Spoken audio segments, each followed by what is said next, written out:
నమస్తే, welcome to యూహెచ్వి.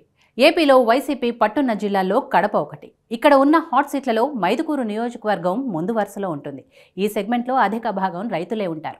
ఇక్కడ 90% ప్రజలు వ్యవసాయంపైనే ఆధారపడి జీవిస్తుంటారు. అలాంటి నియోజకవర్గంలో రాజకీయాలు కూడా రంజుగా ఉంటాయి. ఇక్కడ గత ఎన్నికల్లో వైసీపీ జెండా ఎగిరింది. దీంతో ఈసారి ఎలాగైనా పసుపు జెండా ఎగురవేయాలని చూస్తున్నారు చంద్రబాబు. వైసీపీ మాత్రం మరోసారి మైదుకూరు తమదే అన్న ధీమాలో ఉంది. ఈ నేపథ్యంలో నియోజకవర్గంలో కనిపిస్తున్న సీన్ ఏంటి? ఈసారి మైదుకూరులో గెలుపు ఎవరిని వరించనుంది అనేది తెలుసుకుందాం.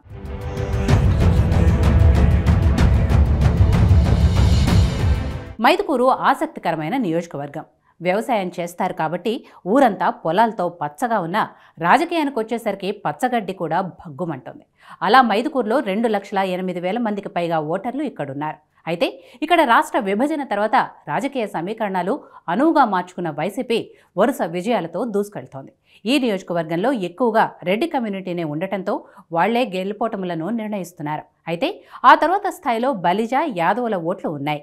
ఎస్సీ, మాల, ముస్లిం, మాదిగ ఓటర్లు గణనీయంగానే ఉన్న మెయిన్ పొలిటికల్ ఫైట్ మాత్రం రెడ్డి, యాదవ వర్గాల మధ్య ఉంటుంది. అయితే ముస్లిం, ఎస్సీ వర్గాల మద్దతుతో రెడ్డి వర్గానికి చెందిన నేతల విజయం సులభతరం అవుతోంది. గతంలో కూడా వీరి మద్దతుతోనే సెట్టిపల్లి రఘురామిరెడ్డి విజయం సాధించారనే అభిప్రాయం ఉంది. అయితే యాదవ, బలిజ ఓటర్ల అండతో ముందుకు వెళ్తున్న టీడీపీ 1999 తర్వాత చతికిల పడుతూనే ఉంది. ఇక్కడ 14 సార్లు ఎన్నికలు జరిగితే 8 సార్లు కాంగ్రెస్, చెరో 2 సార్లు టీడీపీ, వైసీపీ గెలిచాయి. 2009 ఎన్నికల్లో ప్రజారాజ్యం రెడ్డి వర్గానికి చెందిన నాయకుడికి టికెట్ ఇస్తే 11.7% ఓట్లు ఆ పార్టీకి దక్కాయి. 2019లో జనసేన తరపున పోటీ చేసిన బలిజ అభ్యర్థికి 1.1% ఓట్లు పోలవటం విశేషం. ఈ లెక్కన ఇక్కడ సామాజిక వర్గం ఓట్ల లెక్కలు ఎలా ఉంటాయో అర్థం చేసుకోవచ్చు.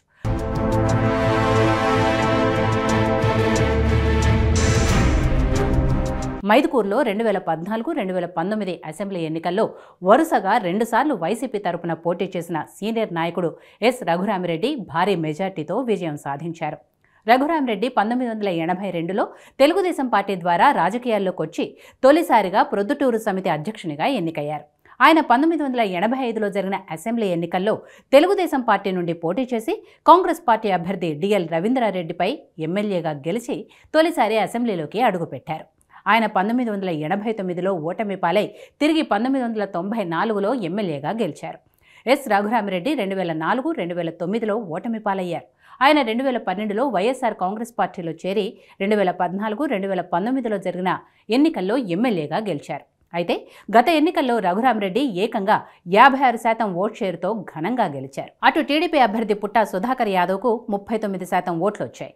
అప్పుడు వైసీపీ అభ్యర్థి రఘురామిరెడ్డికి సపోర్టుగా డిఎల్ రవీంద్రారెడ్డి వ్యవహరించారనే అభిప్రాయం వ్యక్తమైంది. అయితే ఈసారి కూడా వైసీపీ అభ్యర్థిగా రఘురామిరెడ్డినే బరిలో దిగుతున్నారు. ముచ్చటగా 3సారి గెలవాలని చూస్తున్నారు.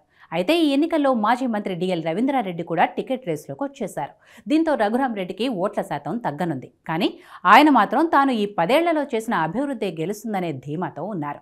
కేసీ కెనాల్ అభివృద్ధి చేయకపోవటం, తెలుగు గంగ, బ్రహ్మసాగర్ రిజర్వాయర్ పనులు చేయకపోవటం, వరుస గెలుపులతో ఉన్న సెట్టిపల్లి రఘురామిరెడ్డికి మైదుకూరులో సొంత పార్టీలోనే అసంతృప్తున్నట్టు తెలుస్తోంది. క్యాడర్ను పట్టించుకోకపోవటం, కేవలం కొందరితోనే సన్నిహితంగా మెలగటం వంటివి మైదుకూరు నియోజకవర్గంలో ఆయనపై అసంతృప్తిని పెంచాయి. ఈ అంశాలన్నీ రఘురామిరెడ్డికి గెలుపుకు అడ్డుగా మారుతున్నాయి.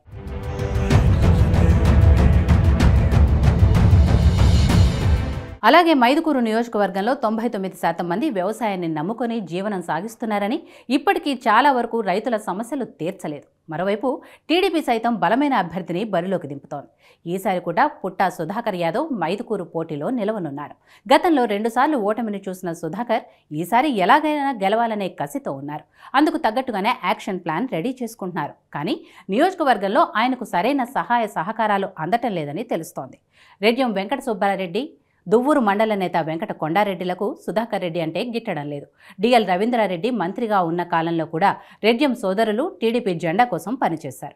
అలాంటి వారిని పుట్టా సుధాకర్ యాదవ్ ఆ పార్టీ నుంచి సాగనంపేందుకు సిద్ధమయ్యారని శ్రేణుల్లో వ్యతిరేకత వ్యక్తమవుతోంది. అంతేకాకుండా మాజీ మంత్రి డిఎల్ రవీంద్రారెడ్డి టీడీపీలోకి వచ్చేందుకు ప్రయత్నిస్తున్నారు. కానీ తనకు టికెట్ ఇవ్వాలని అంటున్నారు. అయితే ఇక్కడ సుధాకర్ యాదవ్ పడనివ్వటం లేదు. ఆయనకున్న కీలక నేత పలుకుబడితో డిఎల్కు అడ్డుపడుతున్నారు. ఇవన్నీ విన్న చంద్రబాబు వేవ్ 2 సార్లు ఓడిపోయారనే సింపతి టీడీపీకి కలిసొచ్చే అవకాశం ఉంది. ఇప్పటికిప్పుడు ఎన్నికలు జరిగినా వైసీపీ నుంచి పోటీ చేసే రఘురామిరెడ్డికి 45% ఓట్లు, పుట్టా సుధాకర్ యాదవ్కు 43% ఓట్లు వచ్చే ఛాన్సెస్ ఉన్నాయి. ఇక ఇతరులకు 8% ఓట్లు వచ్చే అవకాశాలున్నాయని సర్వేలు చెబుతున్నాయి.